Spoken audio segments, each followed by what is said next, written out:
Bendiciones, mis hermanos. La paz del Señor. Una alegría nuevamente poder visitarles. Estamos abriendo nuestras Biblias en el capítulo 3 de Filipenses, versículo 17, para continuar el estudio que están llevando aquí los hermanos. Filipenses 3, versículo 17, vamos a leer hasta el capítulo 4, versículo 1. Sería la perícopa completa. Dice: hermanos, sed imitadores de mí, y mirad a los que así se conducen según el ejemplo que tenéis en nosotros. Porque por ahí andan muchos, de los cuales os dije muchas veces, y aún ahora digo, llorando, que son enemigos de la cruz de Cristo, el fin de los cuales será perdición, y cuyo Dios es el vientre, y cuya gloria es su vergüenza, que solo piensan en lo terrenal. Mas nuestra ciudadanía está en los cielos, de donde también esperamos al Salvador, al Señor Jesucristo, el cual transformará el cuerpo de la humillación nuestra para que sea semejante al cuerpo de la gloria suya, por el poder con el cual puede también sujetar a sí mismo todas las cosas. Así que, hermanos míos, amados y deseados, gozo y corona mía, estad así firmes en el Señor, amados. Entonces, mis hermanos, vamos a orar. Damos gracias, Señor. Esta mañana, como oraba nuestro hermano, tú estás presente. Estás vivo en cada uno de nosotros. Tú has derramado tu espíritu en nuestros corazones. Y nos has dado tu bendita palabra, Señor, para edificar a tu iglesia, para formar a tu Hijo en nosotros, Señor. Padre, te pedimos esta mañana, sea tu palabra en nosotros, Señor, hallando cabida, llevando el fruto que tú esperas en nosotros. Ayuda al que habla y a todos los que escuchamos, Señor, para que podamos comprender tu palabra y seamos transformados, Señor, a la imagen de tu Hijo. En el nombre del Señor Jesús. Amén. Mis hermanos, entonces los versos que vamos a ver hoy están en un contexto que ya comenzamos, ¿no? Y nos permite también comenzar el capítulo 3. Y ahí el apóstol Pablo comienza a recordar ciertas cosas a la iglesia, que son importantes, entre ellas el asunto de estar siempre gozosos, pero también el asunto de guardarse de los falsos profetas, también el asunto de no gloriarse en la carne, sino en el espíritu, y que nuestro mayor tesoro, nuestra mayor ganancia, comparado con cualquier cosa que pudiéramos hacer en esta vida, es el Señor Jesucristo. También él habla de que hay que correr una carrera la cual él mismo no había alcanzado a completar todavía. La carrera de la fe, la carrera del supremo llamamiento de Cristo Jesús, para poder llegar a él hay que dejar ciertas cosas atrás. Entonces él pide a la iglesia que tenga ese mismo sentir, todos aquellos que han llegado a la madurez. Y entonces llegamos al versículo 17, donde dice: hermanos, sed imitadores míos, y observad a los que andan según el ejemplo que tenéis en nosotros. Entonces el apóstol comienza con una doble exhortación a los hermanos en esta sección. Primeramente él dice: imítenme a mí. Y segundo, observen o fíjense en el ejemplo de aquellos que se conforman a este ejemplo que tenía el apóstol Pablo. Entonces lo primero que hace es poner su propio ejemplo como un deber, el cual ellos deber es imitar el ejemplo que él tiene. Esta palabra imitadores es la palabra susimitai, que significa imiten, que no está traducido en el español así, que significaría imiten juntamente, o imiten juntos. Entonces no es una imitación, aquí lo que está, este llamado no es un llamado individual, que sería solamente mimetai, sino sumimetai. Imiten juntos, como cuerpo, como iglesia. Y creo que deben imitar, dice él, a mí, apóstol Pablo. Entonces el verbo, mis hermanos, es un presente activo imperativo. O sea, es una orden, no era una opción que Pablo les estaba dando a la iglesia. Si quieren, miren, ahí tienen mi ejemplo. Miren si lo siguen, miren si les parece. No, el apóstol Pablo dice: imítenme ustedes juntos, imítenme a mí. Puede sonar muy arrogante, ¿no? Se pare un hombre que no es Dios, no es el Señor Jesucristo, y diga: imítenme a mí. Pero él mismo dijo anteriormente, mis hermanos, en el versículo 2 aquí del capítulo 3, él dijo: no que yo lo haya alcanzado, o que ya haya llegado a ser perfectos. El apóstol Pablo no decía, imítenme a mí, porque él pensaba que, listo, yo fui la última Coca-Cola del desierto, no hay más que yo, mire, yo fui el tope. No, él mismo reconocía que no había alcanzado todas las cosas, que él mismo no era todavía perfecto. Pero también dijo, hermanos, en el versículo 13, yo mismo no considero haberlo ya alcanzado. Pero esto es lo que él quiere que imitemos. Pero una cosa hago, eso es lo que él hizo, lo que nosotros debíamos imitar. ¿Qué es lo que él hizo? Olvido lo que queda atrás. Dejo ciertamente lo que queda atrás, sus pecados, sus antiguas glorias en la carne, ¿no? Que se iba a ser considerado el octavo día, que era fariseo de fariseos, de la tribu de Benjamín, hebreo de hebreos. Todas esas cosas que él había hecho, que había sido el más celoso de la ley, que había sido el más fariseo de todos. Todo eso, él dice, eso lo dejo atrás. Es lo que vamos a imitar, dejar nuestras cosas personales, que son fuera de Cristo, que fuera nuestra naturalidad, dejarlas atrás y extendernos a lo que está delante. ¿Qué es lo que está delante? Prosigo, dice, hacia la meta para obtener el premio del supremo llamamiento de Dios en Cristo Jesús. Eso es lo que Pablo está hablando, porque ese es el contexto. Pero queríamos imitar, porque es lo que dice, imiten, pero ¿imitar qué? Uno podía imitar muchas cosas, pero está hablando de eso, de tener a Jesucristo como nuestra mayor ganancia, de tener la vida de Jesucristo y su llamamiento como nuestra meta, como cristianos, como nuestro objetivo. No viendo ni lo que hay izquierda ni derecha, ni lo que quedó atrás, sino solamente adelante a Cristo Jesús. Entonces, seguir a Cristo, extenderse a lo que está por delante, esta meta, a pesar de no ser perfectos, de que aún nos falte mucho, es el imitar que el apóstol Pablo llama aquí, a que sigamos, o a que ellos siguieran como iglesia, y que nosotros también debemos seguir al Señor Jesús. Y él también dijo, en el capítulo 1, versículo 21, pues para mí, el vivir es Cristo y el morir es ganancia. Esta cosa que debemos imitar del apóstol Pablo. Él puede decir, imítenme a mí, ¿por qué? Porque su vivir, su modo de vida, lo que caracterizaba la vida del apóstol Pablo ahora en el Evangelio, es que él vivía para Cristo. Él mi vivir es Cristo, el vivir la vida para Cristo, expresando a Cristo, mostrando a Cristo, conformándose a Cristo, sufriendo por Cristo, entregándose a Él, poniendo la voluntad de Dios y no la suya delante. Él no vivía como él quería, él no iba donde él quería, él no vestía lo que él quería, él no hablaba lo que él quería. Él dice muchas veces cuando saluda, Pablo, esclavo de Jesucristo, ¿no? Cuando traducen como siervo. Entonces, es lo que podríamos imitar también del apóstol Pablo. Es que su vivir es Cristo. Ese es el vivir nuestro. El vivir debía ser el Señor. Él también procuraba no ser tropiezo a los hermanos, sino llevar a todos los hombres a la salvación. Dice en 1 Corintios 10:33. Así como yo también procuro agradar a todos en todo, no buscando mi propio beneficio, sino el de muchos, para que sean salvos. Él no buscaba vivir como él se le daba la gana. No, hermano, es que a mí usted quién es para decirme cómo vivir. Yo hago lo que quiero, vivo como quiero, pienso lo que quiero. Él decía, yo procuro que mi vida no sea un tropiezo para los demás. Para los otros creyentes o cuando predico el Evangelio a los que lo están escuchando. Y ahí mismo dice, el siguiente versículo, que sería 1 Corintios 11:1. Sed imitadores de mí, como también yo soy, como yo lo soy de Cristo. Entonces, el Señor Jesucristo no vino a hacer su voluntad. Él no vino a agradarse a sí mismo, vino a hacer la voluntad del que lo envió. Y es lo que está diciendo el apóstol Pablo. Yo no hago mi voluntad, yo no pongo tropiezo a otros, sino que yo busco seguir a Cristo, agradar al Padre. Ahora, claro, el apóstol Pablo no tenía ningún problema en que alguien se sintiera mal o ofendido porque él obedeciera a Dios. Pero no ponía ningún tropiezo de su propia vida para ofender a los demás, porque él quería seguir el ejemplo de Cristo. Dice, imítenme a mí en esto, de no poner tropiezo a otros. Así como yo imito a Cristo, que con su vida no puso tropiezo a nadie. Mucha gente tropezó en su enseñanza. Mucha gente tropezó en la cruz de Cristo. Pero no tropezó en su vida. Nadie podía decir que tenía pecado y que por eso rechazaban al Hijo de Dios. Entonces, viendo estos ejemplos, mis hermanos, entendemos más el llamado del apóstol Pablo.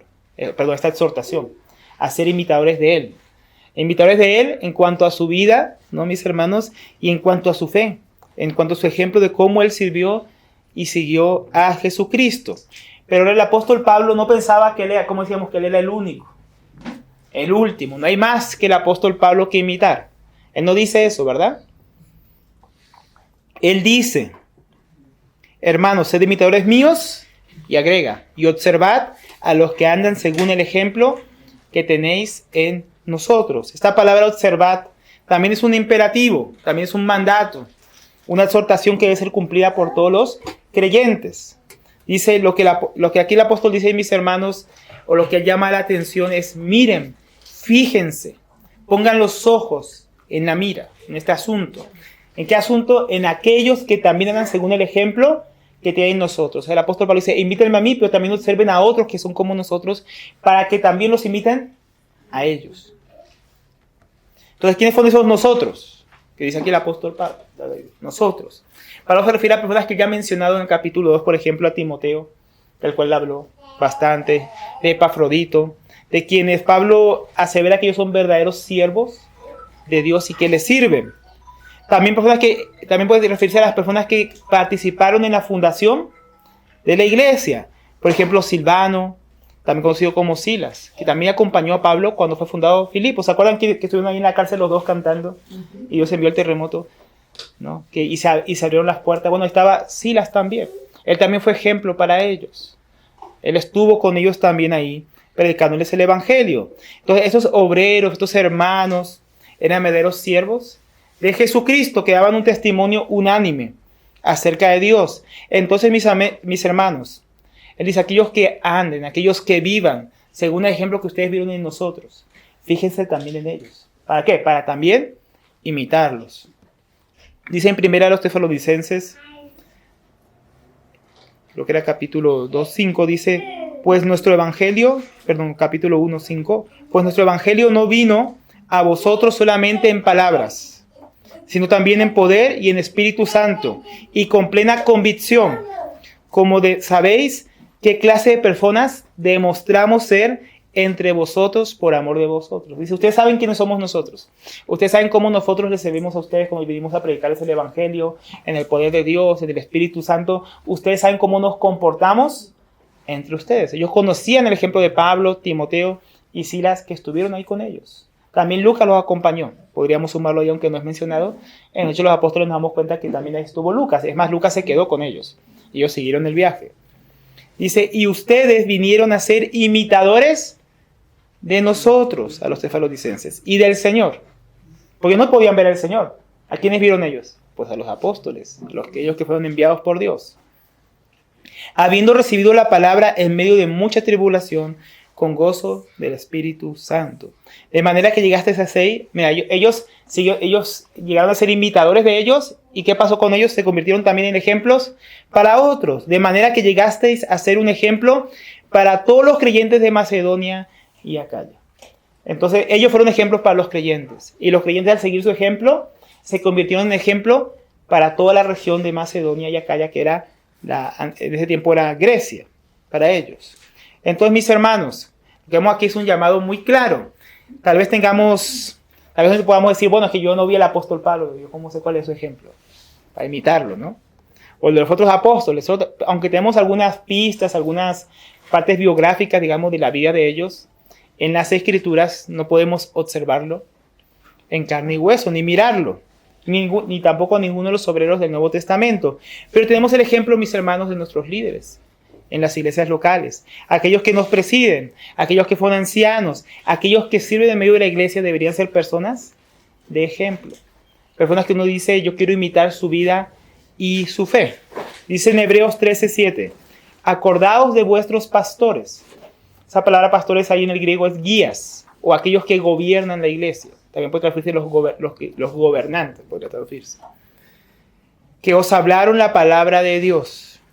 Considerad cuál haya sido el resultado de su conducta e imitad su fe. Dice, o sea, mírenlos, observen bien cómo son sus ancianos, sus pastores, sus líderes. Dice, observen cómo se comportan, cómo viven su fe, cómo están viendo su vida, sus familias.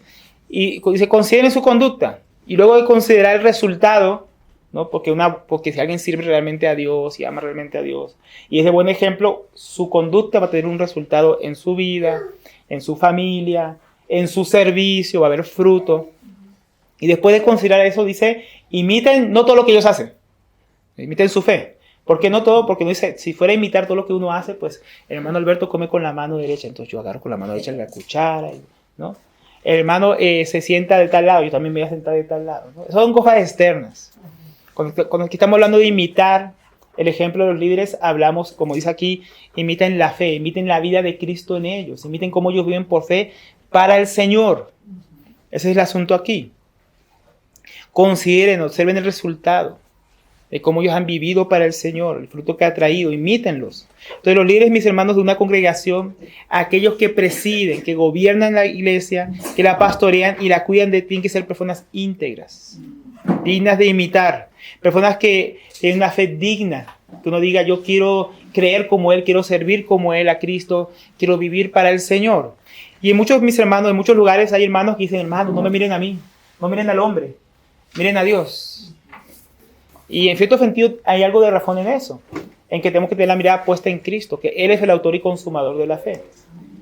Pero mis hermanos, el liderazgo de una iglesia local, así como el apóstol Pablo y como los que hoy presiden las iglesias, tiene un llamamiento también a vivir en integridad, a ser ejemplos. Uno no puede ser un sinvergüenza, vivir en pecado y decir, no me miren a mí, miren a Cristo. Imagínense que ustedes supieran que yo ando en unas cosas terribles, en un tremendo pecado y no me arrepiento y vengo aquí a predicar frente a ustedes.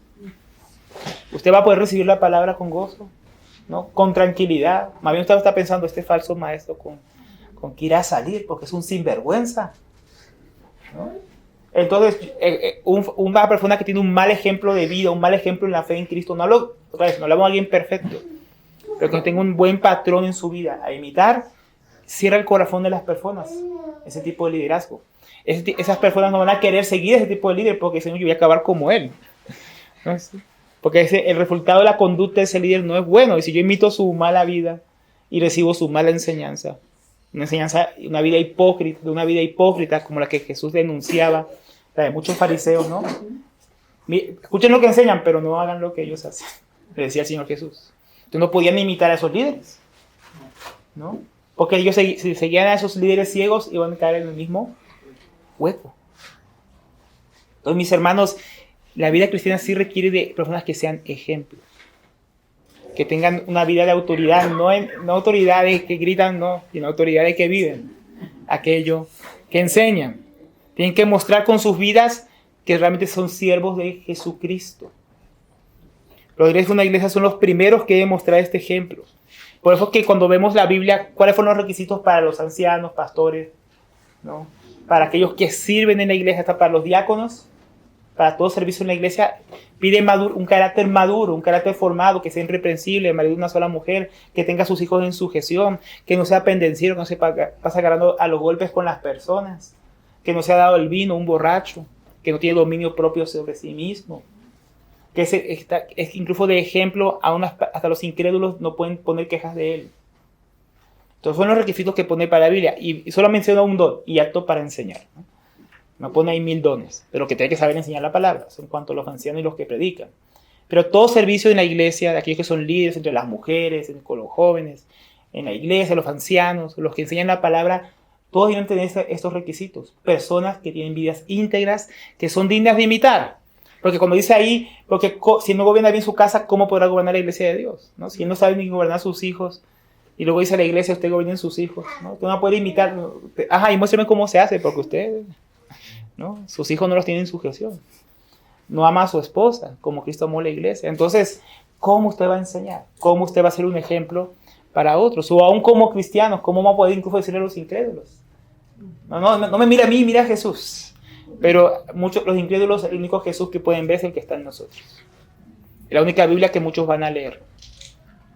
Y si nosotros andamos con una vida ejemplar, imitando a Cristo, imitando a aquellos y siendo buenos líderes o buenos guías, por ejemplo los papás, quiero que mi hijo siga a Cristo, y mi hijo me ve y dice, no, pues si ser cristiano es como mi papá, ¿no? Entonces todos tenemos un cierto liderazgo, una cierta influencia sobre otras personas. Entonces todos los que somos líderes, todos los que somos padres, o los que son líderes en la iglesia, tienen que tener una vida y una fe que otros quieran seguir como ejemplo.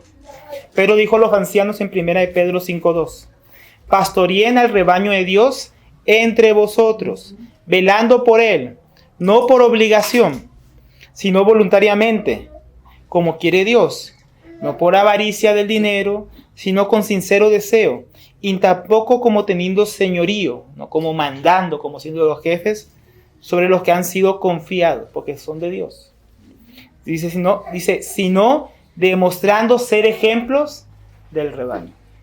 No, cuando alguien es íntegro, cuando un líder es ejemplar, es íntegro y te manda a hacer algo, a la persona no le cuesta sujetarse, no le cuesta obedecer, no le cuesta decir, no, el hermano lo que nos está mandando está pegado a la palabra de Dios y él mismo lo vive. Pero si no tiene nada que imitar, no tiene autoridad verdadera y nadie va a querer seguir su ejemplo. Y va a venir ese líder a pedirte que hagas algo y tú vas a decir, no, yo voy a escuchar al otro líder, al que sí es íntegro. Al que no, ese no queremos escuchar. Se cierra el oído, se cierra el corazón a ese tipo de liderazgo. Entonces, mis hermanos, si Dios nos pone a liderar en medio de su pueblo, tenemos que ser ejemplos en fe y vida para ellos. Si no carecemos de verdadera autoridad espiritual para guiar a otros. Entonces no tenemos que menospreciar el ejemplo de aquellos que presiden en la iglesia, aquellos que gobiernan en la iglesia. No hay que menospreciar su ejemplo, sino hay que imitarlo, mis hermanos. Eso es lo primero. Hay que imitar, ¿no?, a los que son como Cristo, a los que andan como Cristo. A ellos hay que imitarlos. Juntamente como iglesia. En muchos lugares dicen que una iglesia se parece a sus líderes. Y tienen razón. Tú ves la iglesia de la prosperidad, un hombre que solamente habla de dinero, de ser rico en este mundo, y cómo fue la gente que se congrega ahí. Declarando y decretando prosperidad. Son como sus líderes. Llegan a ser como sus falsos maestros. Y usted ve iglesias sólidas, iglesias firmes, y usted ve sus líderes de personas que siguen a Cristo, que muestran el ejemplo de Cristo, que enseñan su palabra y la viven. Entonces, tal cual los pastores, las ovejas, mis hermanos. Entonces, si tenemos buenos líderes y Dios pone buenas personas entre nosotros ejemplares, deberíamos seguir su ejemplo también. Ahora el versículo 18. Empieza a darnos el apóstol Pablo las razones por las cuales deberíamos imitar a estos buenos líderes. Dice, porque muchos andan, como os he dicho muchas veces, y ahora lo digo aún llorando, que son enemigos de la cruz de Cristo, y cuyo fin es perdición, cuyo Dios es su vientre y cuya gloria está en su vergüenza, los cuales piensan solamente en las cosas terrenales. Entonces, la primera razón donde el apóstol Pablo tiene que ver con los malos líderes, con los lobos, ¿no? Dice, porque muchos andan. Ese muchos andan es muchos viven, ¿no? El andar es el vivir. Viven de una manera contraria a Jesucristo, contraria a su ejemplo. Fue un antitestimonio para el pueblo de Dios. Antes de ser un buen ejemplo, si uno sigue y los imita, va a acabar mal. Y él dice, como os he dicho muchas veces, o sea, hay muchos de estos falsos maestros. Pero el apóstol Pablo no habló una sola vez sobre ellos, sino que muchas veces, seguramente cuando el apóstol Pablo estuvo allá enseñándoles, predicándoles el evangelio, les advirtió. ¿Por qué les advirtió? Porque en el primer viaje misionero, lo que pasó en Galacia, ¿no? Él predicó el evangelio en Galacia, ¿no? En Listra, Iconio, Derbe, Antioquía de Pisidia. ¿Qué pasó? Llegaron los judaizantes, ¿sí? Hay que escribir la epístola a los Gálatas. Donde Pablo iba a fundar una iglesia, los judaizantes le seguían y le caían atrás, a querer pervertir el evangelio de Jesucristo. Entonces, seguramente el apóstol Pablo en este segundo viaje misionero empezó a fundar iglesias y de una empezó a vacunarlos. Oye, cuidado que cuando yo me vaya, detrás mío vienen los judaizantes a decirles que guarden la ley, que se circunciden, que hagan todo esto. Entonces, él ya había advertido muchas veces. Y también la propia epístola. ¿Se acuerdan del capítulo 3 al principio? Él ya les advirtió. Él les advirtió de los perros, de los malos obreros, de los mutiladores del cuerpo. Entonces los denunciaba, mis hermanos, constantemente a la iglesia. Y la primera denuncia que aquí hace sobre ellos, volviéndolos a describir, dice que lo hace con lágrimas. Porque dice que lo hace muchas veces y aún ahora lo hago con lágrimas. ¿Por qué? Uno, porque era también, porque podemos decir, daba tristeza que aquellos que eran parte del pueblo de Dios, judíos de nacimiento, en vez de seguir al Señor, amar al Señor, estuvieran predicando un falso evangelio. Pero también lo hacía con lágrimas porque él mismo lloraba por la iglesia y temía por el pueblo de Dios. Y por sus amados hermanos en Filipos. ¿Y qué es lo que dice con lágrimas? Otra vez. Dice que ellos fueron enemigos de la cruz de Cristo. Ellos eran enemigos de la cruz. Ellos fueron completamente lo contrario a lo que es un buen ejemplo. No, el apóstol Pablo predicaba la cruz de Cristo. Dice, yo predico a Cristo y a este crucificado. Pero los falsos maestros no eran un ejemplo a seguir. Ellos no predicaban de Cristo, no predicaban de la cruz de Cristo. Es decir, del evangelio, de salvación, que es por gracia, o sea, que nadie se lo merece, que nadie se lo puede ganar por obras, y que solamente se llega a Él a esa salvación por medio de la fe en Jesucristo. Pues como vimos la vez anterior, mis hermanos, estos judaizantes, ellos no tenían fe en Cristo ni confiaban en la gracia de Dios. Ellos confiaban en sus propias obras, en ritos externos como la circuncisión, como requisitos para ser salvos. Entonces ellos querían invalidar la obra completa de la cruz de Cristo. Ellos querían la cruz de Cristo más obras, la cruz de Cristo más la ley de Moisés, la cruz de Cristo más la circuncisión. Y eso los convertía en enemigos de la cruz de Cristo. También dice que ellos van camino a la perdición. Dice cuyo fin es perdición o su destrucción. No se refiere al castigo, aquí mis hermanos, a un castigo de aniquilación, ¿no? Que van a ser destruidos, que esa es la palabra apoleia en griego ahí, sino más bien al castigo eterno que nunca termina. Como también Pablo les dice en 2 Corintios, capítulo 11, versículo 13, porque los tales son falsos apóstoles, obreros fraudulentos que se disfrazan como apóstoles de Cristo, ¿no? Ellos imitaban algo externo, como se vestían como apóstoles, querían parecer apóstoles. Una imitación de cosas externas, pero no de la vida y la fe verdadera. Y no es de extrañar, pues aún Satanás se disfraza como ángel de luz. Por tanto, no es de sorprender que sus servidores también se disfracen como servidores de justicia, ¿no? Se disfrazan como gente que sirva a Dios. ¿No? Ellos hablaban, no, estamos hablando de la ley de Dios que Dios dio en el Sinaí. El día del Señor, el Shabbat, que hay que guardar, ¿no? Es que el mandamiento del Señor que hay que circuncidarse, ¿no? Entonces parecía que hablaban de Dios. Es más, lo hacían con la Biblia. Y decían, mira, es que Dios mandó a Moisés, Dios mandó a Abraham, Dios mandó al pueblo de Israel. Y uno decía, ay, sí, ¿verdad? Y ahí ya caían engañados, como muchos hoy en día. Pero se disfrazaban como servidores de justicia con esas cosas externas. Pero no carecían de esa justicia, porque dice cuyo fin será conforme a sus obras. Entonces, ellos van a tener la perdición eterna por sus obras. Porque aunque supuestamente, fíjense, servidores de justicia no son justos, porque la justicia viene por medio de Jesucristo. Y por las obras uno va a ser condenado. Y ellos tenían una obra perversa, una obra que era desvirtuar, falsificar, querer torcer el evangelio de Jesucristo, el evangelio de la cruz. Ellos también tienen una vía desviada, dice, cuyo Dios es su vientre y cuya gloria está en su vergüenza. Entonces ellos no siguen a Cristo. Cristo y su supremo llamamiento no es la meta para ellos. No es lo que ellos quieren llegar, estos falsos maestros. Sino dice aquí su vientre. Ese es su Dios. Lo que ellos... Ahora aquí vientre podemos entenderlo de dos maneras. Porque uno podría pensar vientre como que, pues comer, ¿no? Comer, y entonces yo estafo a las personas, como hoy en día los de la prosperidad, les saco su dinero porque yo quiero comer. Pero vientre también tiene que ver con las emociones, ¿no? Entonces también tiene que ver con como lo llaman también más adelante, los sensuales. Ellos que viven por sus emociones, por sus sentimientos. Entonces, ¿cuál es el Dios para estos falsos obreros? Estos falsos siervos de Dios. Su Dios, esos son lo que ellos quieren, lo que ellos desean. Sus deseos, ¿no? Ellos viven para sus apetitos de su carne. Ellos viven complaciendo su pecado. No tienen a Dios por el Ser Supremo y a Cristo por su Salvador, sino que se ponen a ellos y a sus deseos en lugar de Dios. Mis hermanos, ellos ponían sus propias metas personales, sus propios deseos a realizar en lugar de Dios. Por eso el apóstol Pablo en Romanos 16:17 dice: y os ruego, hermanos, que vigilen a los que causan divisiones y tropiezos contra los que enseñan y tropiezos contra las enseñanzas que ustedes aprendieron y que os apartéis de ellos, porque los tales son esclavos, no de Cristo nuestro Señor. Ellos no sirven al Señor Jesucristo, ¿no? Sino de sus propios apetitos. Eso también podemos traducir aquí de su propio vientre.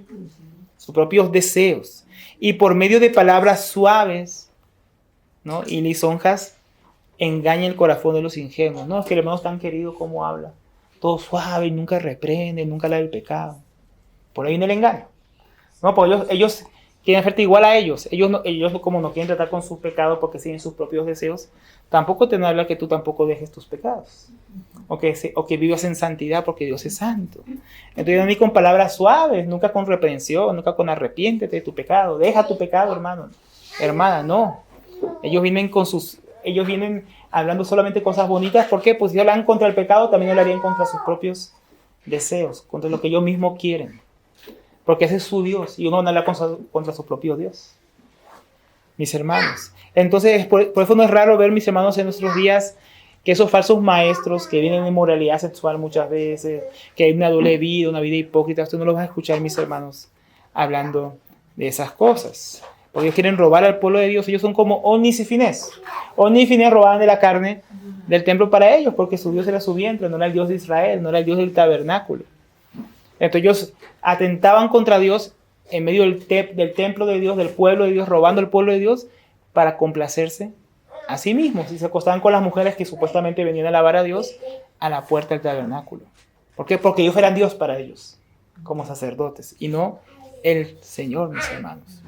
También su gloria, ¿no? Aquellos que se jactan, aquellos cuales se glorían, aquellos que es en su carne, como dice el apóstol Pablo, que se glorían en su propia carne y no en el espíritu, no en el corazón. Sus obras dice que son su vergüenza. Esta gloria, eso que ellos hacen, finalmente les va a traer vergüenza. Nosotros decíamos anteriormente que estos judaizantes solamente se fijan en lo externo y al mismo tiempo vivían para sí mismos y sus propios gustos. Eran hipócritas, se jactaban de su justicia, ¿no? Porque guardo el Shabbat, porque hago esto, porque hago lo otro. Pero cuando Cristo viniera, todo eso iba a ser para ellos no algo de qué gloriarse, sino vergüenza, porque pusieron esas cosas en lugar de Cristo. Aquello en lo que ellos se gloriaban, circuncidamos tantas personas, llevamos a la ley de Moisés a los gentiles. Todo lo que ellos estaban jactando, un día ellos iban a ser avergonzados delante de Dios. Porque ellos ponían su confianza en lo que ellos habían hecho. Pero lo que ellos habían hecho iba a ser para su vergüenza, porque era contra la cruz de Cristo. Era vergonzoso, mis hermanos. Con sus ritos aparentaban piedad, pero sus corazones no cambiaban. Ellos van a aparecer delante del Señor Jesús a decir: Señor, mira todo lo que he hecho. Y Jesús va a poder decirle: pero mira tu corazón, pero mira tu vida. No tanto hiciste para mí, pero tú nunca cambiaste. Aquello del cual te glorías es tu vergüenza, porque lo que tú hiciste predica contra ti. La justicia que predicaste predica contra ti, porque tú no la pudiste guardar tampoco. Y te querías salvar por medio de eso. Ellos se enorgullecen por eso de esas obras, ¿no? Pues para ellos la cruz de Cristo no es suficiente. Y su final va a ser vergonzoso. Acuérdense aquellos que se pararon delante del Señor Jesús ahí en la parábola, en el Sermón del Monte. Que dice que en aquel tiempo muchos le dirán: Señor, Señor, en tu nombre eché demonios, en tu nombre sané enfermos, en tu nombre profeticé, en tu nombre hice esto, hice aquello. ¿Y qué les va a decir el Señor acerca de sus obras? Acerca de la expulsión de demonios, de predicar y de profetizar. Él les va a decir: aléjense de mí, hacedores de maldad. Todo aquel día que ellos van a querer enorgullecerse delante del Señor, delante de su trono, el Señor les va a decir: ustedes vivieron en maldad. Hicieron todo eso para mí, para mi gloria, pero ustedes no vivieron para mí. No vivieron conforme a mi palabra, no hicieron mi voluntad. Como leí el hermano, ¿quiénes son mi madre y mis hermanos? Son los que hacen la voluntad de mi Padre que está en los cielos. Esos son mis hermanos, mis hermanas, esos son mis discípulos. Esos son verdaderos siervos de Jesucristo. Los que sí van a tener la gloria del Señor. Pero los otros van a tener que esperan gloria, haciendo su propia obra, haciendo lo que a ellos les parece. Cuando venga Cristo, aquello en lo cual se gloriaban va a ser su vergüenza. Cuando Él venga, mis hermanos. Dios nos guarde de eso. Dios nos guarde de vivir de una manera falsa, hipócrita. Y cuando esperemos la corona, de ser galardonados ahí en el tribunal de Cristo, vamos a ser hallados desnudos, sin vestiduras blancas, sin las obras del Señor. Vamos a ser hallados como siervos inútiles que no hicieron nada para Él. Pero Señor, pero hicimos todo esto. Yo me congregaba, yo iba con los hermanos. Yo hacía esto, yo hacía aquello. Sí, pero no cambiaste. Tu corazón no cambió, no dejaste que mi cruz obrara en ti. Tu vida no fue crucificada a ti. El mundo no fue crucificado para ti, tú para el mundo. Sino que tú viviste para el mundo, pero te congregabas, sí. Y cantabas, sí. Y levantabas las manos y tomabas la cena del Señor, sí, pero no te rendías a mí. El Señor nos guarde de ese tipo de vida, porque este tipo de gente también solamente piensa en lo terrenal, los cuales piensan solamente en las cosas terrenales. Los falsos siervos de Dios, indignos de imitar, andan, viven y piensan según la norma y el patrón de este mundo. Pues no hay que imitarlos a ellos, sino aquellos que son como el Señor. Dado que no conocen realmente a Dios, estos falsos maestros no tenían un corazón nuevo, no habían nacido de nuevo, no tenían un corazón regenerado que amara las cosas de Dios. Porque la ley no podía cambiar el corazón de ellos. La circuncisión no podía circuncidar el corazón de ellos. Entonces ellos no habían nacido de nuevo realmente. Por eso que tenían como falsos dioses a su propio apetito, a sus propios deseos. Y ahora solamente pensaban en las cosas terrenales. Ellos no pensaban en el reino de Dios, en el reino futuro de Dios. Ellos pensaban aquí y ahora hay que comer kosher. Aquí y ahora hay que circuncidarse. Aquí y ahora hay que guardar estos ritos. Aquí. Ellos no veían la eternidad. Ellos no veían el mundo espiritual. Ellos no veían a Cristo sentado a la diestra de Dios, en los lugares celestiales. ¿Por qué? Porque ellos estaban muertos todavía en sus delitos y pecados. Y dado que no habían recibido este llamamiento, por eso mismo no habían tampoco recibido el llamamiento celestial, el llamamiento que viene del cielo, de lo alto, el llamamiento de Dios, de su parte no buscaban las cosas de arriba, donde está Cristo Jesús. A su diestra, ellos no buscaban las cosas espirituales, la vida espiritual de Dios. ¿No? Ellos pensaban solamente en sus ritos, en sus celebraciones, en su comida, como muchos de nuestros días, mis hermanos. Usted los ve hablando solamente del Mundial de Fútbol, ¿no? Estamos en un campamento en Sasaima y varios hermanos, pero hermanos de verdad, y solo estaban pensando en el Mundial. Y se escapaban ahí de las predicas y no los encontraba por ahí y viendo el fútbol, ahí en su celular. Eso es normal para un incrédulo, pero eso no debería pasar entre nosotros. Son los incrédulos aquí, son los falsos maestros, los que andan pensando todo el tiempo en las cosas terrenales, en cómo mejorar solamente su vida ahora. Ellos no piensan en cómo mejorar su vida como cristianos. No piensan cómo agradar a Dios cada día, no piensan cómo extender su reino. Solamente piensan en tener más dinero aquí, o tener un mejor trabajo aquí, solamente prosperar aquí, qué voy a hacer aquí, pero nunca están pensando en los asuntos de Dios. Por eso tú los vas a ver declarando, decretando, de cómo Dios quiere bendecirlos a ellos en este mundo, aquí y ahora solamente. Por eso está esos falsos maestros con multitudes que piensan de esa manera, solamente en las cosas terrenales. Usted puede darse cuenta, mis hermanos, de que estas personas tienen su esperanza solamente en este mundo temporal. Porque viven de tal manera aquí y ahora que es como si no fuera a haber otro mundo. No hay vida eterna para ellos. Ellos viven de esa manera. El amor del Padre, como Dios ama al mundo, el que ama al mundo, lo que hay en el mundo, dice que el amor del Padre no está en ellos. Aman el mundo, lo que hay en el mundo. Y dice Juan que el mundo y sus deseos pasan, pero que hace la voluntad de Dios permanece para siempre. Pero ellos no piensan para siempre. Ellos piensan solo en el momento, mis hermanos. Y a veces como cristianos podemos olvidarnos que tenemos un llamamiento celestial. Y vivir aquí solamente para el presente, solamente para el ahora. Dios nos guarde de imitar ese tipo de conducta. Entonces, ¿qué tenemos que hacer, mis hermanos? Tenemos que seguir el buen ejemplo de nuestros líderes que siguen a Cristo, que hay una vida y una fe que son dignas de imitar, que son conformes a las Escrituras, al mismo tiempo que nos cuidamos de imitar los malos ejemplos de estos falsos maestros, mis hermanos, que niegan y se oponen al Evangelio, que van en camino de perdición eterna, que viven en sus deseos vergonzosos y andan pensando y viviendo solamente para lo perecedero, para lo que hay ahora, mis hermanos. Pero también luego da otra razón más el apóstol Pablo. Hay que imitar estos ejemplos de los buenos líderes porque hay malos líderes. Pero ¿qué más hay que hacer? Hay que vivir como ciudadanos del reino, que es el fin de imitar a los buenos líderes. Dice ahora el apóstol, mis hermanos, es la segunda razón para imitarle. Dice, porque nuestra ciudadanía está en los cielos, de donde también ansiosamente esperamos a un Salvador, el Señor Jesucristo. Entonces, mis hermanos, ellos, dice el apóstol, y también nosotros, dice, somos ciudadanos, no de la tierra, sino del cielo. Sí nacimos en la tierra, sí estamos aquí ahora, y aquí tiene mucha ciudadanía colombiana, yo ciudadanía israelí, paraguaya, argentina. Tenemos una ciudadanía terrenal. Pero también la Biblia dice que aquellos que hemos creído en Jesucristo tenemos una mejor ciudadanía. Un mejor reino al cual nosotros pertenecemos. El reino celestial, que aquí solamente somos peregrinos. Somos ciudadanos temporales de la tierra. Pero nuestra ciudadanía, nuestra identidad nacional, el reino al cual pertenecen nuestros afectos, es el reino de Dios. Es muy diferente a estas personas que solamente piensan en lo terrenal. ¿Por qué? Porque estos falsos maestros son ciudadanos del mundo. Y del mundo y del diablo. Y de su reino de tinieblas. Pero nosotros no debemos andar como ellos. ¿Por qué? Porque nosotros somos de otro reino. de un reino celestial que pertenece a Dios. Y no podemos andar de la misma manera. Nosotros tenemos un llamamiento celestial, mis hermanos. Los filipenses, cuando va al contexto de Filipos era una provincia, era una colonia romana. Ellos estaban muy orgullosos de ser colonia romana. Dicen que era como una pequeña Roma. Todos les gustaba vestir como los romanos, comer como los romanos, todo como los romanos. Entonces el apóstol Pablo está diciendo, ustedes no se enorgullezcan de su ciudadanía romana. No pongan en eso su corazón, porque ustedes pertenecen al cielo, porque ustedes tienen una mejor patria celestial. Pablo también dice a los Efesios en Efesios 2:6, es que estamos nosotros sentados con Cristo juntamente en lugares celestiales.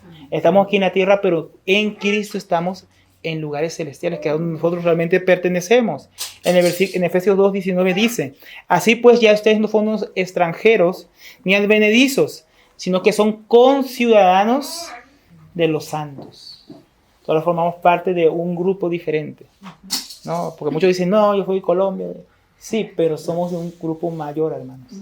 Un grupo que se llama los santos, los apartados por Dios, apartados en Cristo, escogidos en Él, predestinados para ser adoptados hijos de Dios. Porque también dice, y sois de la familia de Dios. Todos tenemos nuestra familia natural, pero hemos sido apartados por Dios para ser de la familia que le pertenece solamente a Él. Entonces vivimos en este mundo, pero no pertenecemos a este mundo. Por ello, mis hermanos, ya no podemos vivir conforme a la vida de aquellos que son ciudadanos solamente de aquí y el ahora, solamente de esta vida. Nosotros tenemos un llamado a vivir diferente al mundo y a esos falsos maestros que pertenecen a este mundo. No podemos vivir como ellos. No podemos seguir viviendo igual que los hombres y las mujeres que no tienen a Dios y que no le conocen. No podemos seguir viviendo de esa manera. Por eso en Efesios 5, versículo 1 dice, sed pues, después de decir todo lo que nosotros somos en Cristo, él dice, sed pues imitadores de Dios como hijos amados. Porque ahora tenemos un Padre celestial, al cual tenemos que imitar, al cual tenemos que seguir. Tenemos un patrón de vida que es diferente al de este mundo, hermanos. En Efesios 5 dice, porque con certeza saben esto, que ningún inmoral, impuro o avaro que es idólatra tiene herencia en el reino de Cristo y de Dios, ¿no? Ahí no hay herencia para la gente que vive según el patrón de este mundo, en pecado, separados de Dios. Para ellos no hay herencia en el reino de Dios. Que nadie les engañe, que es lo que hacen los falsos maestros, con palabras vanas, de que así se puede vivir así, igual que Jesús te ama y no pasa nada. Que nadie te venga a engañar con eso. Pues por causa de esas cosas, esos pecados, la ira de Dios viene sobre los hijos de desobediencia. Por tanto, no sean partícipes con ellos, no hagan lo mismo que ellos están haciendo. No vivan como ellos están viviendo, como ciudadanos de las tinieblas. Porque antes erais tinieblas, ya no. Pero ahora sois luz en el Señor. Si ahora somos luz en el Señor, dice, anden, vivan como hijos de luz. Porque ya no estamos ahí, mis hermanos. Entonces tenemos una nueva identidad en Cristo, una nueva patria, una nueva ciudadanía, y ahora tenemos que andar conforme a ese llamado, conforme a ese modelo. Y luego dice que nosotros no solamente tenemos una patria celestial, también tenemos, mis hermanos, un Salvador celestial. El Dios de los falsos profetas, los falsos maestros y aquellos que no conocen a Cristo, es su vientre, son sus deseos. Pero el cristiano no, porque dice de donde también ansiosamente esperamos a un Salvador, el Señor Jesucristo. Entonces nuestro Salvador, nuestro Señor, no el de esos falsos maestros, falsos hermanos, el nuestro es el Señor Jesucristo. Dice a quien esperamos ansiosamente, no de la tierra, no de nuestras posibilidades, no de algo que nosotros podamos hacer. Lo esperamos en los cielos, mis hermanos. El Salvador, entonces, no está en mis obras de justicia. El Salvador no está en mi lengua, en lo que yo diga, declare o decrete. El Salvador no está en ningún rito externo que yo pueda hacer, en ningún asunto terrenal. Ahí no está el Salvador. El Salvador está en los cielos. Y de ahí lo esperamos, de lo alto. Nuestro Salvador está allá. Está sentado a la diestra del Padre, poniendo todas las cosas en orden, ¿no? Después de haber efectuado sobre la cruz, Él está sentado en su trono hasta que todos sus enemigos sean puestos al estrado de sus pies. Y nuestro Salvador volverá. Amén. Mis hermanos, Él es nuestra esperanza. Él es quien esperamos que se cumpla la redención que ya hemos recibido de manera completa y definitiva, cuando Él vuelva y nos dé un nuevo cuerpo, semejante al suyo y nos dé la recompensa. Entonces, mis hermanos, no creemos que algún día cambiaremos en este mundo por nosotros mismos. No creemos que todo va a estar bien y que las cosas aquí van a mejorar. Antes creemos que este mundo va de mal en peor, mis hermanos, y lo vemos, pero nuestro Salvador volverá. Y el Salvador, mis hermanos, va a poner fin a la maldad que hoy vemos. Va a poner fin al pecado, al sufrimiento y al poder del enemigo. Por eso nosotros esperamos un Salvador celestial. Y dice que aquí lo esperamos ansiosamente. ¿Usted espera a Cristo ansiosamente, hermano? Usted dice, como dice el apóstol Pablo, ¿quién me librará de este cuerpo de muerte? ¿Hasta cuándo, Señor? ¿Cuándo volverás? ¿Cuándo por fin? ¿O estás todavía haciendo muchos planes aquí? ¿Sí? No, pensando, no, que Señor no venga hasta que acabe mi carrera. No, que yo no venga hasta que yo me case. No, que yo no venga hasta que yo tenga un carro, una casa grande. Que no venga, ¿no? Fue lo que piensan solamente en lo terrenal. Entonces, cuando escuchan que el Señor viene, están ahí asustados porque aún no hice esto, me falta hacer aquello, aún no he viajado. Eso piensan solamente en lo terrenal. Nosotros esperamos ansiosamente que el Salvador venga del cielo. Esa es la esperanza de la iglesia. Por eso continúa y dice que también tenemos una gloria celestial, no como la de ellos, cuya gloria es su vergüenza, sus pecados, su forma de vida, su falsa esperanza. Pues el cual transformará el cuerpo de nuestro estado de humillación en conformidad al cuerpo de su gloria. Entonces la gloria que esperamos también viene de los cielos, también es celestial y no se encuentra en la tierra, ni nada que vamos a encontrar en la tierra o hacer en la tierra. Nuestra gloria no son nuestras obras, nuestra gloria no es mi bandera nacional, mi gloria no es mi orgullo, como era la de esos falsos maestros. Nuestra gloria viene del cielo de Cristo, que transformará nuestro cuerpo de estado actual, que dice que es un estado de humillación. Ahora envejecemos, ahora somos afectados por la enfermedad, ahora sufrimos, ¿no?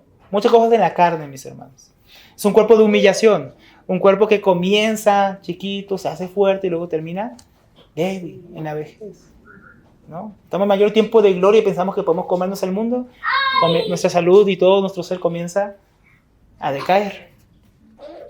Pero así no es lo que nos espera en el Señor, mis hermanos. Por eso dice en 1 Juan 3:2, amados hermanos, ahora somos hijos de Dios. Es lo que somos.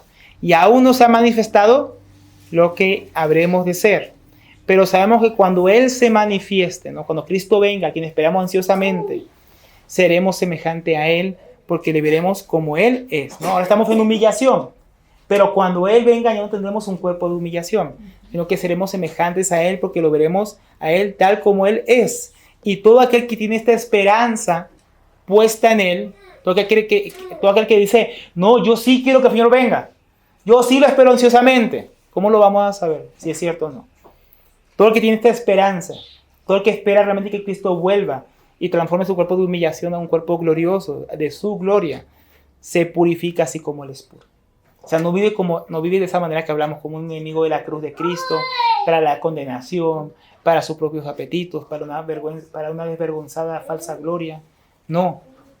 Si somos creyentes verdaderos, si somos ciudadanos de los cielos, si realmente hemos creído en Cristo, mis hermanos, y estamos viendo que lo imitamos a Él y a Él también a nuestros líderes, entonces, mis hermanos, debemos estar viviendo en purificación, limpiándonos de lo viejo, santificándonos en lo nuevo, cambiando, mis hermanos. ¿Por qué? Porque creo que Cristo va a volver. Y yo quiero que me encuentre, no en vergüenza, quiero que me encuentre listo, mis hermanos, para ser transformado por su poder. Que eso es lo que sigue, porque el poder que nos va a transformar no es el poder de la religión muerta de obras.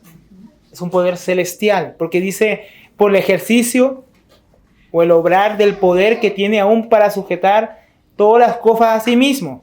Entonces, esta transformación gloriosa será efectuada no por nuestro poder, no por algo que yo debo hacer o que yo pueda hacer en mi humanidad, sino que es el poder de Dios, el poder de Cristo.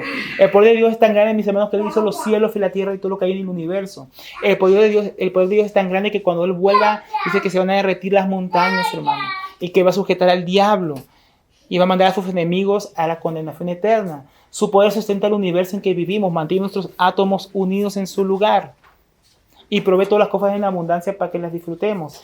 Su poder, mis hermanos, es tan grande que no tenemos que tener ninguna duda que cuando Él venga es suficientemente poderoso para resucitarnos y transformarnos, mis hermanos. Algunos dudan, ¿será que el Señor va a poder hacer esto?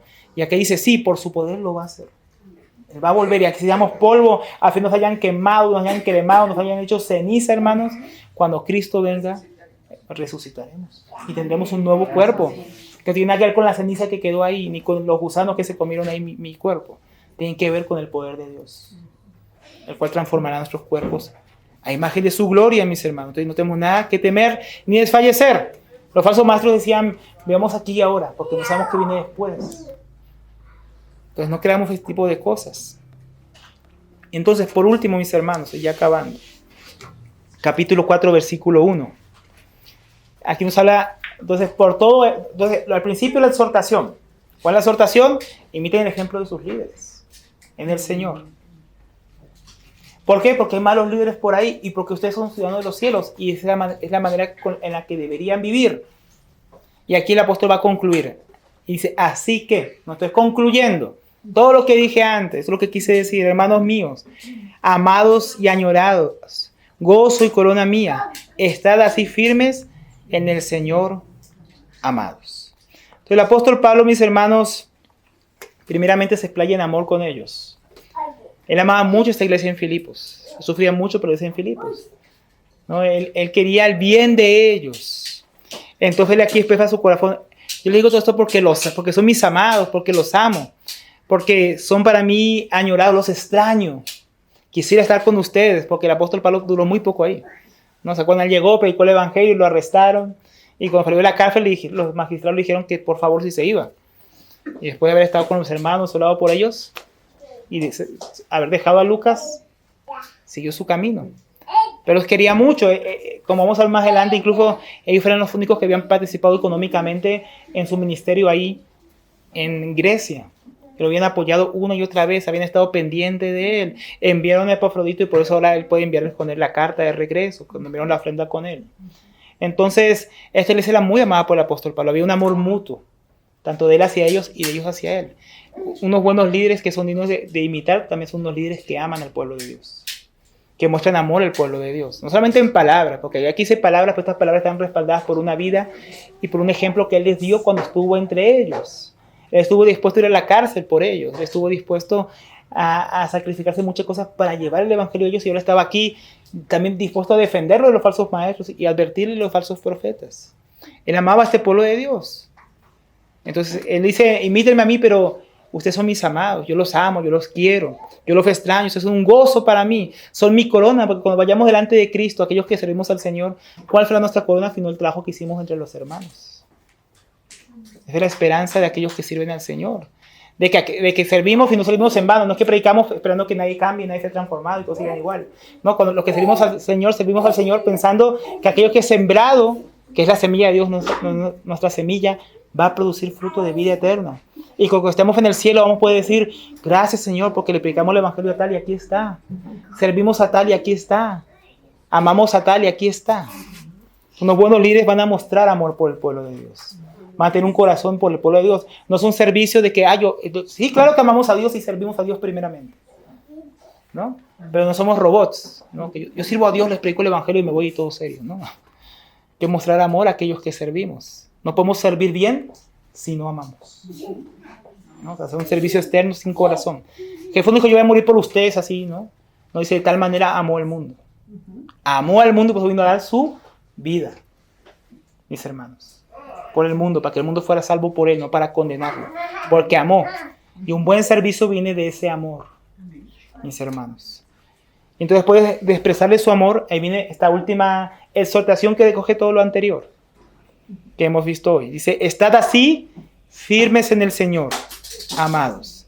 Esa palabra, steikete, nuevamente es un mandamiento. Estad firmes, un imperativo. A estar o mantenerse más bien firme. Entonces ahora, mis hermanos, es un llamado a mantenerse firmes en una posición. La imagen que da esto, que esto es como algo militar. La imagen que uno ve aquí o que pudieron haber entendido ellos, porque esta colonia estaba formada principalmente por ex soldados. Yo entendía esta frase del apóstol Pablo, militares. Manténganse firmes en posición. ¿Por qué, mis hermanos? Porque los cristianos somos soldados bajo ataque. El diablo quiere sacar, nosotros estamos en Cristo Jesús en lugares celestiales, estamos en bendición, estamos en el amado, somos ciudadanos de un reino celestial. Pero el diablo y los falsos maestros, lo que intentan con los cristianos es sacarlos de su firmeza, que caigamos. caigamos en nuestra firmeza en Cristo, como pasó con los Gálatas, que habían caído que estaban cayéndose de la gracia de Dios. Es lo que quiere el diablo, mis hermanos. Entonces Pablo dice, manténganse firmes ante estos malos ejemplos que hay. Manténganse firmes en el buen ejemplo. Tienen que mantener esta posición sin retroceder, sin perder terreno ante el enemigo. ¿Y cómo tenía que ser esta firmeza? ¿Cuál era la manera? Dice, así. ¿No? Aquí dice, así resume todo lo que estudiamos hoy. ¿Cuál es ese así? Estás firmes así en el Señor. Pues ese mantenerse firmes es siguiendo buenos ejemplos. Ese mantenerse firmes es viviendo como ciudadanos del reino de los cielos. Eso nos mantiene firmes. Si yo sé quién soy en Cristo, que tengo mi identidad clara como ciudadano del reino de Dios, voy a vivir como ciudadano del reino de Dios. ¿Y cómo vive un ciudadano del reino de Dios? Pues según el ejemplo de Cristo. Y ese ejemplo debemos tenerlo en personas maduras que siguen a Cristo, que van delante de nosotros, que nos aman y los cuales nosotros podemos decir, su vida y su fe son dignas de imitar. Eso, mis hermanos, mantiene firme una iglesia. Una iglesia que no tiene buenos líderes para imitar y que no tiene un claro su llamamiento celestial por la palabra, a ser ciudadanos del reino de Dios, a vivir, como ciudadanos del reino de Dios, porque ya lo son.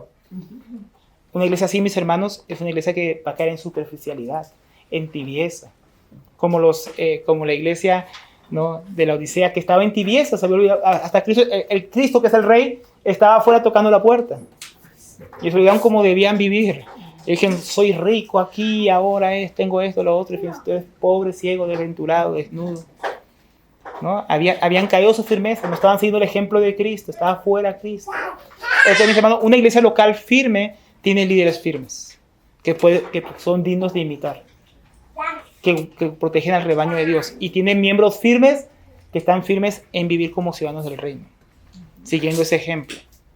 Entonces, eso aquí lo que dice, así, están firmes así, imitando, ¿no?, y viviendo como ciudadanos del reino. Entonces, ese es el mandato que da aquí. Y también podemos ir igualando también de los malos ejemplos. Una iglesia que abre su puerta, ¿no?, para que entren falsos hermanos, personas que no son ejemplares, que quieren vivir en pecado y no es tratado ese pecado, eso también va a afectar la firmeza de la iglesia. Por eso el apóstol Pablo dice, saquen ese perverso de medio de ustedes, a los corintios. Eso, porque un poco de levadura le da toda la masa. Si usted no trata con ese pecado, con ese sinvergüenza, eso va a afectar a toda la iglesia. Entonces, ¿cuánto más dejamos que entren falsos maestros, falsos profetas, gente que en vez de ser un ejemplo es un antitestimonio? Entonces, para mantenernos firmes no solamente hay que imitar el buen ejemplo y vivir como ciudadanos del reino, sino cuidarnos de los malos ejemplos. Y dice que esto hay que hacerlo en el Señor. Vivir conforme al ejemplo de Cristo en los hermanos, la vida y la fe bíblicas, no es algo que podemos hacer en nuestras fuerzas. Vivir como ciudadanos del reino, es que yo puedo, pero todo lo puedo en Cristo. No fuera de Cristo. Entonces, mis hermanos, podemos vivir como cristianos, como ciudadanos del reino de los cielos, solo por la gracia de Dios, solo en dependencia de Él. Lo que estudiamos hoy de imitar y esto no se hace en la carne. Aquí yo veo el ejemplo del hermano, entonces yo voy a forzarme en mi carne para hacerlo. No. Hay que esforzarse en el espíritu, en una vida espiritual, una vida de consagración, una vida dedicada al Señor. Y como es un mandamiento, mantenerse firmes en el Señor. Aunque es en el Señor, también tiene una responsabilidad de nuestra parte. Dependemos de Cristo para estar en firmeza, mis hermanos. Entonces, es una vida cristiana que se cultiva. Se cultiva en los secretos, se cultiva en la intimidad con Cristo, se cultiva en la palabra, se cultiva en la oración, se cultiva en la comunión de la iglesia. Si yo no cultivo una vida así, mis hermanos, no voy a poder imitar el ejemplo de los que son maduros en la fe. Porque los que son maduros en la fe, ¿por qué son maduros en la fe? Porque han cultivado una vida con el Señor. Han cultivado una vida de consagración. Han cultivado una vida de entrega. Entonces yo intento ser como los hermanos, pero no puedo. Decía un hermano una vez en una reunión de varones. Pero no me sale. Yo veo los hermanos y nosotros veíamos al hermano y decíamos pues que el hermano a veces se congrega, a veces no. A veces ora, a veces no. A veces estudia la palabra, a veces no. Entonces se va a frustrar. ¿Por qué? Porque yo veo cristianos ejemplares, yo leo biografías misioneras y digo, ¿cuánto me falta? Pero también digo, ¿pero cómo vivieron ellos para ser de esa manera? ¿Cuánto tuvieron que sacrificarse? ¿Cuánto tuvieron que entregarse, como el apóstol Pablo? Para vivir y ser como fueron, para seguir el ejemplo de Cristo. Entonces yo quiero seguir el ejemplo de esos hermanos que están siguiendo el ejemplo de Cristo, que pagar un precio, ¿no? Como el violinista que decía, y que era famoso, y acabó su último concierto y se acercó un joven a decirle, yo quisiera tocar como tú, daría mi vida para tocar como tú. Y decía, yo di mi vida para tocar como yo. ¿no? Tuve que sacrificarme, estar estudiando 8 horas al día, practicar, hacer esto, hacer lo otro, para poder tocar así. Y no hay cristiano que pueda hacer así, como hemos visto hoy, vivir de esta manera como ciudadano del reino, imitando el buen ejemplo de sus líderes, si no imita también ese ejemplo en cuanto a la vida de fe, en cuanto a cultivar esta vida del Señor, una vida cristiana diligente, una vida cristiana es fruto de la comunión íntima y constante con su fuente de poder, que ya vimos hoy está en los cielos, con Cristo. Los medios de gracia que Dios nos ha dado, ¿no? Como la oración, la iglesia, la palabra, nos fortalecen en Dios y nos capacitan para vivir de esta manera. Y entonces todo esto es estar firmes en el Señor, amados. Entonces, mis hermanos, tenemos que mantenernos firmes en el Señor.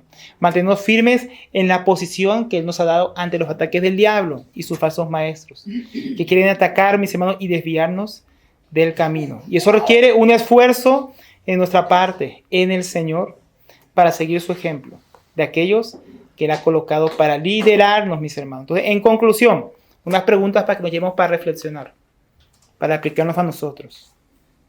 Estoy teniendo en cuenta el ejemplo de cristianos maduros en la localidad, de los líderes que Él ha puesto a mi alrededor. Estoy siguiendo su ejemplo, estoy imitando su vida y su fe. O solamente los miro y me frustro porque, claro, si no estoy viviendo de esa manera me voy a frustrar. Va a quedar muy alta la vara, pero ¿por qué está muy alta? Porque no estamos imitando lo bueno, ¿no? Decimos, qué bueno que los que predican sean así, y nosotros no tenemos que ser así también acaso. O solamente los que predican tienen que ser buenos cristianos. O solamente los que lideran la iglesia. Tenemos que seguir su ejemplo. Ahora, también una buena pregunta. ¿Son mi fe y mi vida digna de imitar por otros cristianos? Los que son padres, ¿mi vida como padre, como cristiano, es digna de imitar por mis hijos? Los que somos varones, ¿somos líderes dignos de seguir por nuestras esposas? Mis hermanos. ¿Somos cristianos maduros que otros cristianos más jóvenes dicen, yo quiero ser como el hermano Alberto, que hace esto, que sirva al Señor? O ver mi vida y dicen, no, yo mejor como el otro hermano, me pego mejor el otro, mejor ejemplo. O también nuestra vida está tan mal ejemplo que es hasta tropiezo para otro cristiano, como estos falsos maestros, que dicen que no hay que imitarlos. ¿Será que el apóstol Pablo diría de mí, no imiten a Alberto? No, porque él es como, solo piensa en lo terrenal, es enemigo de la cruz de Cristo, es un antitestimonio, ¿no? ¿Me estoy esforzando en vivir como un ciudadano del reino celestial o mis afectos y esperanzas siguen arraigados en lo terrenal? ¿Estamos imitando en esto al Señor? Porque lo que hemos visto hoy, mis hermanos, es esto. Dios quiere que imitemos el ejemplo de nuestros líderes y que andemos según su buen ejemplo para que vivamos conforme a nuestra ciudadanía celestial. Es lo que el Señor nos quiso hablar hoy, mis hermanos. Porque nos ayude, mis hermanos, a vivir de esta manera, a seguir los buenos ejemplos. A veces no tenemos los mejores ejemplos en nuestra localidad. Nadie es perfecto, hermano. Y todos estamos en un proceso, ¿no? Pero si vemos algo bueno en los hermanos, si vemos algo digno de imitar en su fe, hagámoslo, hermanos. Hagámoslo porque nos pareceremos más al Señor Jesucristo. Entonces vamos a orar y darle gracias por su palabra.